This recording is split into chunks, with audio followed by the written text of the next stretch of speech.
Kodėl kyla klausimas apie kažką tai. Normali žmogaus būsena, kai norisi sužinoti. Ir aš savęs klausiu, kodėl aš pasiryžau papasakoti Gary Youngo biografiją. Štai šito žmogaus biografiją. Tai matyti yra mažiausiai, ką aš galiu padaryti vardan Gary Youngo mokymo.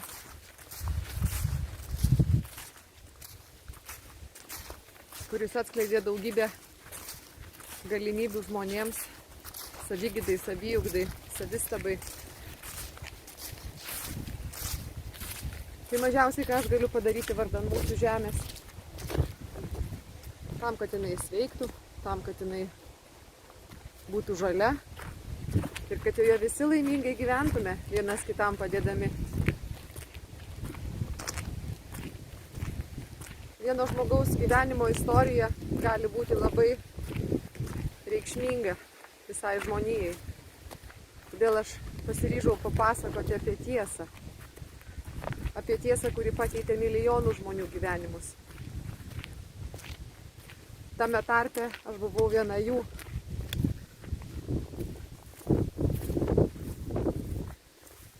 Ir su didžiausia pagarba, su didžiausiu dėkingumu Gary Youngui, kuris buvo vizionierius, kuris buvo nuostabus tėvas, kuris buvo nuostabus žmogus,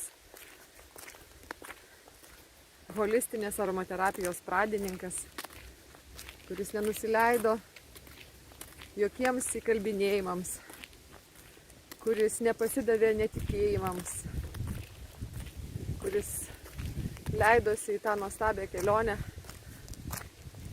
tam, kad mes pažintume tai, pažintume sakralius instrumentus atėjusius iš amžių glūdumos, kurie buvo užnešti dulkėmis. Aš pasakosiu apie tiesą, apie vieno žmogaus gyvenimo kelią. Pasakosiu todėl, kad labai gerbiu tai, ką jisai padarė. Labai esu dėkinga jam, jo šeimai. Ir todėl, kad esu prisilietusi prie to, kas yra tikra. Prie jo gyvenimo istorijos, prie jo mokymo,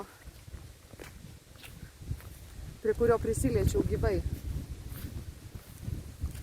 Kaip ir tūkstančiai kitų žmonių, kurie tai patyrė, nebegali tylėti. Jie nori pasakoti, jie nori, kad žmonės sužinotų tiesą. Nes labai mažai gyvenime, kas yra tikra. O tai, ką patyrėme mes, ką patyriau aš, tai yra labai tikra ir tai yra neįkainuojamai vertinga. Todėl leiskime į tą kelionę. Ir tas, kas girdėsite, tas, kas klausysite, tas, kas išgirsite širdimi, nes standartiniu požiūriu to išgirsti neįmanoma. Aš linkiu tebūnie šviesa. Tebūnie šviesa jūsų gyvenime, jūsų šeimose, jūsų tiksluose. Ir atpažinime tai, kas gyvenime yra svarbiausia. Tad keliaukime į tą nuostabią kelionę, į vieno žmogaus gyvenimo istoriją.